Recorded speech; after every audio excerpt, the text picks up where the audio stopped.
हरे कृष्ण, राधे राधे। आप सभी को जया एकादशी की बहुत सारी शुभकामनाएं।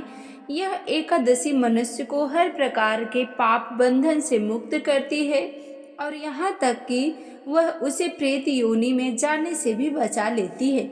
माघ माह के शुक्ल पक्ष में आने वाली यह जया एकादशी भैमी एकादशी के नाम से भी जानी जाती है, जो कि सुमेरु जैसे महान पूर्व जन्म और वर्तमान जन्म के पापों का क्षण भर में नाश कर देती है। तो ऐसी पुण्य भागा और अत्यंत पवित्र जया एकादशी मनुष्य को सर्वोच्च आध्यात्मिक मोक्ष प्रदान करती है, जिसका पालन करके साधक भगवान श्री विष्णु की विशेष कृपा प्राप्त कर सकते हैं। तो चलिए, ऐसी सुंदर पवित्र एकादशी के अवसर पर हम उनसे जुड़ी हुई इस पौराणिक कथा का श्रवण करते हैं।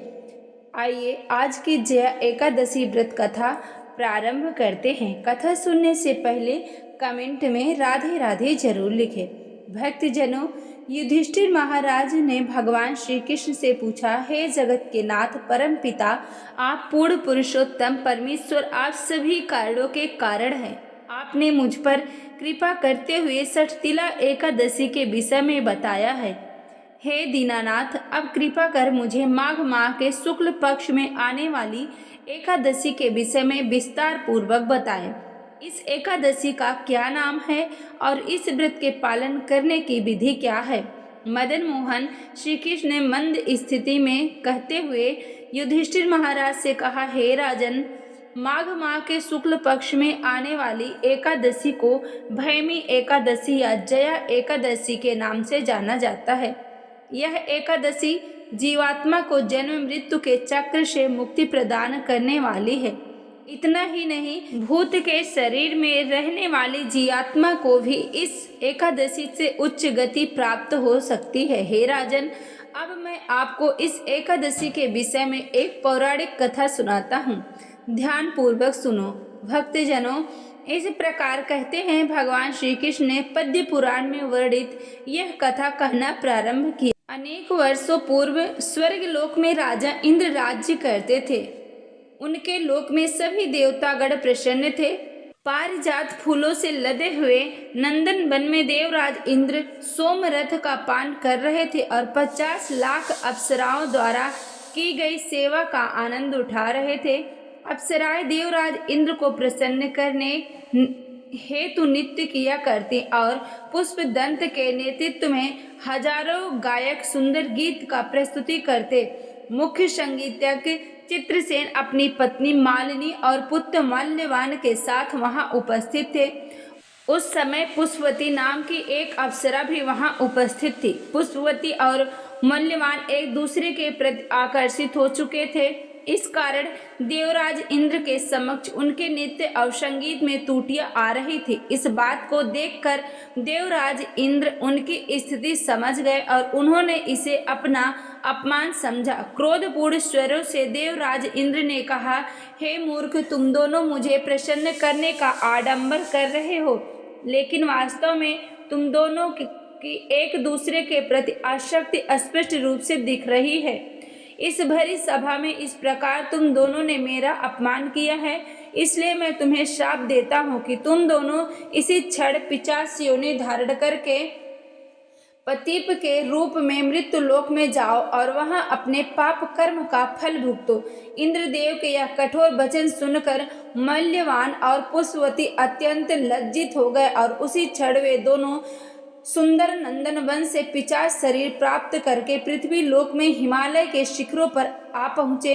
वहां जाते ही उनकी स्वाद, स्पर्श, गंध, यह तमाम संवेदनाएं लुप्त हो गई। उस स्थान पर चारों ओर बर्फ जमी हुई थी, जहां न तो खाने के लिए कुछ था और न पीने के लिए पानी। ठंड के कारण उनके दांतों में कंपन हो रहा था और इस प्रकार वे अपने दिन व्यतीत करने लगे। एक दिन मल्यवान ने अपनी पत्नी से कहा, ना जाने कौन से पाप कर्म किए होंगे जो 50 योनि में यह शरीर प्राप्त हुआ। इस प्रकार शोक करते हुए वे उस ठंड में एक गुफा के अंदर बैठे रहे। उस दिन न तो उन्होंने कुछ खाया और न ही कुछ पिया। शीतलहरों के कारण उन्हें रात्रि में नींद भी नहीं आई और वे संपूर्ण रात्रि के दौरान जागते रहे। सौभाग्यवश उस दिन भमी एकादशी था। उस दिन उन्होंने कुछ भी खाया पिया नहीं और उपवास किया और रात्रि के समय जागरण करने के कारण दूसरे दिन प्रातः होते ही